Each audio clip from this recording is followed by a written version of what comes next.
1 फरवरी 2021 को पेश होने वाले बजट से हम सबको बहुत उम्मीदें हैं, स्पेशली बिकॉज कहा गया है कि ये बजट बाकी बजट से बहुत अलग होने वाला है।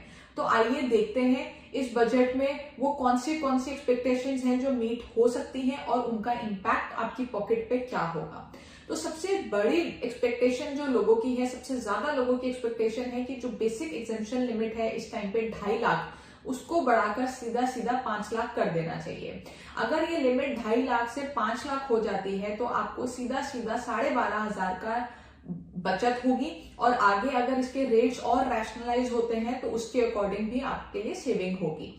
लेकिन मुझे इसकी उम्मीद बिल्कुल भी नहीं है। मुझे ऐसा लगता है कि सरकार बेसिक एग्जेम्पशन लिमिट को बिल्कुल भी टच नहीं करेगी। उसका रीजन ये है कि 5 लाख तक तो वैसे ही टैक्स नहीं है। दूसरी बात ये है कि जो टैक्स फाइलर्स का बेस है, सरकार नहीं चाहती उस बेस को कम करे। सरकार चाहती है कि ज्यादा से ज्यादा लोग इस टैक्स फाइलर्स बेस के अंडर आए और टैक्स फाइलिंग के माध्यम से अपनी सारी जो फाइनेंशियल इंफॉर्मेशन है वो सरकार को दें। तो इस लिमिट की बढ़ने की मुझे उम्मीद नहीं लगती है। जो उम्मीद मुझे लग रही है, जो चीजें हो सकती हैं, वो है 80C और 80D को लेके। 80C एक बहुत ही कॉमन सेक्शन है जिसमें बहुत सारे खर्चे और इन्वेस्टमेंट्स आते हैं, जैसे बच्चों की ट्यूशन फीस आती है, LIC का प्रीमियम आता है, PPF आता है, ELSS फंड्स आते हैं, 5 ईयर फिक्स डिपॉजिट्स आते हैं, या हाउसिंग लोन की रीपेमेंट आती है। और इन सबको मिला के और भी बहुत सारे डिडक्शंस हैं इसमें इंक्लूडेड, और उन सबको मिला के ये टोटल लिमिट सिर्फ 1.5 लाख है। तो हो सकता है कि इस 1.5 लाख की लिमिट को बढ़ाकर सीधा 2.5 लाख कर दिया जाए, क्योंकि ये 1.5 लाख की लिमिट बहुत सालों से बढ़ी नहीं है। अब अगर इस 1.5 लाख की लिमिट को बढ़ा के सीधा 2.5 लाख कर दिया जाता है तो आप अगर 30% टैक्स ब्रैकेट में आते हैं तो आपको 1 लाख के ऊपर 30% का बेनिफिट होगा, जो बनता है 30,000 प्लस जो सेस आपके ऊपर लगता है। तो ये आपकी सेविंग टोटली होगी। अब अगर हम बात करें 80D की, तो 80D भी बहुत कॉमन सेक्शन है। मेडिकल इंश्योरेंस तो हर कोई कराता है, प्रीमियम हर कोई पे करता है। तो इसमें 25,000 की डिडक्शन मिलती है नॉन सीनियर सिटीजन को और 50,000 की डिडक्शन मिलती है सीनियर सिटीजन को, जो बहुत कम है, स्पेशली बिकॉज कोरोना वायरस की वजह से मेडिकल पे एक्सपेंसेस लोगों के बहुत बढ़े हैं और जो कवरेज है उनकी मेडिकल इंश्योरेंस की वो भी उनको पूरी नहीं बैठी है।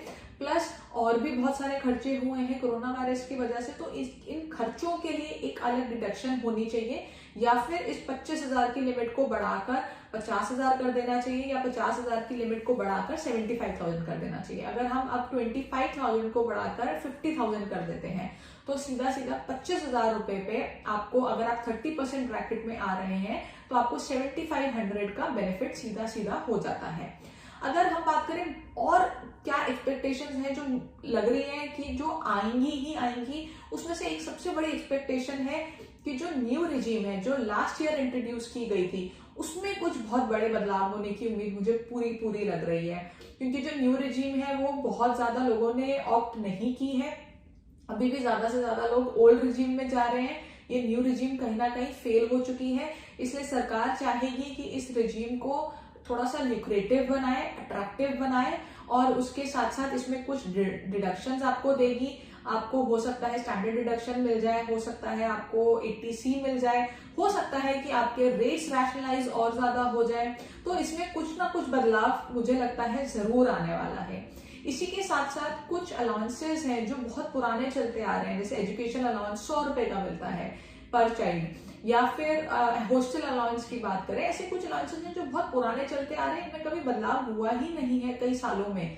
तो इनमें हो सकता है कुछ चेंजेस आपको देखने को मिले, हो सकता है इनको बढ़ा दिया जाए, और जितना इनको बढ़ाया जाएगा उस हिसाब से आपकी टैक्स सेविंग होगी।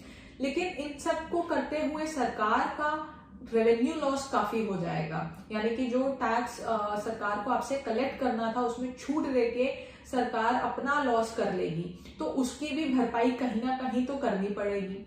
उसके लिए कहा जा रहा है, सुनने में आ रहा है कि कोरोना वायरस सेस लेके आ रहे हैं, जो मुझे लगता है लाना बिल्कुल ही गलत होगा, क्योंकि ऑलरेडी लोग अपने हिसाब से जितना जो कर सकता था वो कर चुका है, कंट्रीब्यूशन दे चुका है, सब कुछ कर चुका है, जिनका जो बन पड़ रहा है वो कर रहे हैं। तो कोरोना वायरस सेस इम्पोज कर देना सबके ऊपर बहुत ही गलत होगा।